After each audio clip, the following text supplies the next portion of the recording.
मिट्टी का फर्ज निभाने को, धरती का कर्ज चुकाने को, भारत का मान बढ़ाने को मैं कमल खिलाने आया हूँ, मैं कमल खिलाने आया हूँ, मैं कमल खिलाने आया हूँ, मैं कमल खिलाने आया हूँ, मैं कमल खिलाने आया हूँ, मैं कमल खिलाने आया हूँ, मैं कमल खिलाने आया हूँ। पल पल बढ़ती महंगाई को, चोरी की एक एक पाई को, काले धन की परछाई को मैं ग्रहण लगाने आया हूँ, मैं कमल खिलाने आया हूँ, मैं कमल खिलाने आया हूँ, मैं कमल खिलाने आया हूँ, मैं कमल खिलाने आया हूँ, मैं कमल खिलाने आया हूँ, मैं कमल खिलाने आया हूँ, मैं कमल खिलाने आया हूँ।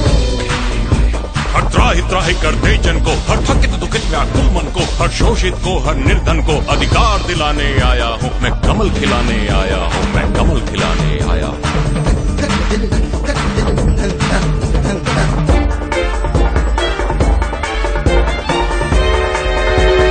राष्ट्र प्रेम का, देश प्रीत का, गौरवशाली उस अतीत का, उन्नति की उस अटल जीत का राग सुनाने आया हूँ, मैं कमल खिलाने आया हूँ, मैं कमल खिलाने आया हूँ, मैं कमल खिलाने आया हूँ, मैं कमल खिलाने आया हूँ, मैं कमल खिलाने आया हूँ, मैं कमल खिलाने आया हूँ, मैं कमल खिलाने आया हूँ, मैं कमल खिलाने आया हूँ। तमस छटेगा हम जीतेंगे, अंधेरा छटेगा,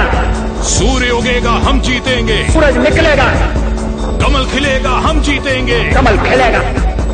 तमस छटेगा हम जीतेंगे, सूर्य उगेगा हम जीतेंगे, कमल खिलेगा हम जीतेंगे। आस जगाने आया हूँ, एहसास कराने आया हूँ, विश्वास दिलाने आया हूँ, मैं कमल खिलाने आया हूँ, मैं कमल खिलाने आया हूँ, मैं कमल खिलाने आया हूँ, मैं कमल खिलाने आया हूँ, मैं कमल खिलाने आया हूँ, मैं कमल खिलाने आया हूँ, मैं कमल खिलाने आया हूँ, मैं कमल खिलाने आया हूँ, मैं कमल खिलाने आया हूँ, मैं कमल खिलाने आया हूँ, मैं कमल खिलाने आया हूँ, मैं कमल खिलाने आया हूँ, मैं कमल खिलाने आया हूँ, मैं कमल खिलाने आया हूँ। मैं कमल खिलाने आया हूँ।